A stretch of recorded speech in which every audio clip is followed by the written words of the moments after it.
So I'm reading The Essentials and thinking about fried oysters. I stumble across James Beard's fried oyster recipe. And I immediately think about Hangtown Fry. Thinking about crushing the oyster crackers and dusting the oysters. And when we first opened for brunch here, one of Ari's first really cool food ideas was for us to serve Hangtown Fry. And this is a dish that originated in Placerville, California. And the story goes, as I read it, that there was a miner who had struck a bunch of gold, and so he goes into the coffee shop and he's got this big bag of gold and he says, "What are the most expensive things you have?"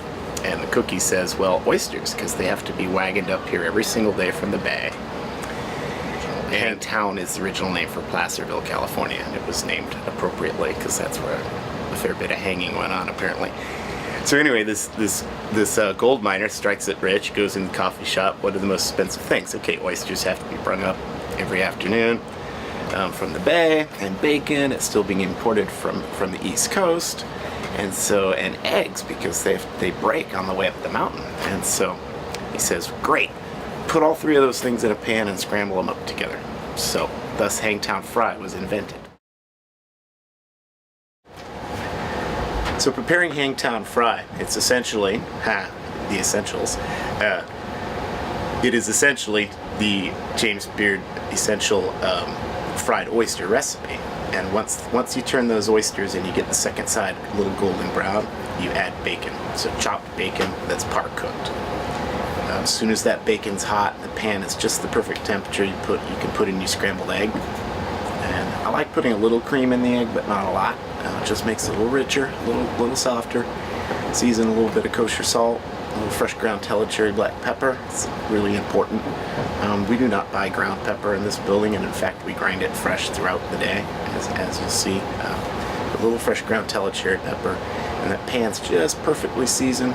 It's got all that olive oil in there and bacon juice. Get the scrambled egg in there, and you can see if it's just the right temperature, it pulls away from the pan nicely. I never like to brown eggs. They should just be set. And cooking an egg just perfectly is a wonderful thing. When you eat this dish, the metallic of that nice oyster flavor coming mixed with the bacon and the scrambled egg is unbelievable. It's a simple dish, but many people have not tried it. It's an elegant way to have a little Sunday brunch.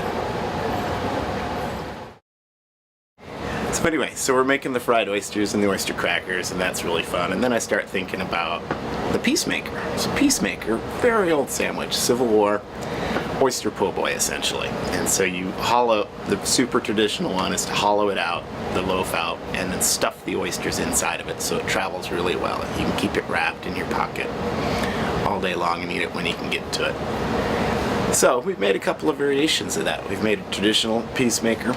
We've also made a more modern peacemaker with bacon on it, lettuce, tomato, and tartar sauce.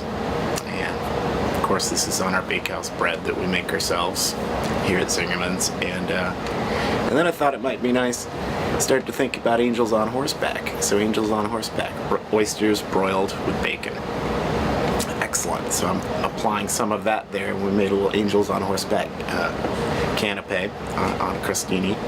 And then we also took the traditional stuffed peacemaker and we went ahead and sliced that and then garnished that with just julienne, nice applewood smoked bacon. And it eats very nice together. So I think it's a lot of fun.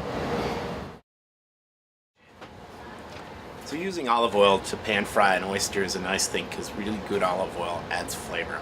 So it doesn't have a particularly high burning temperature, so you have to be pay a little bit more attention to pan temperature and the timing of adding the olive oil before the food so the oil doesn't burn. So you can always time it where you get the food, which is going to cool the oil in the pan down a little bit, in a little quicker than if you were using an oil that burned at a higher temperature. But the Roadhouse, this year we decided to buy California Olive Ranch's olive oil, the Arbequina, and the reason is that we usually buy an entire year's worth of olive oil, which this year is 1,980 gallons, I believe.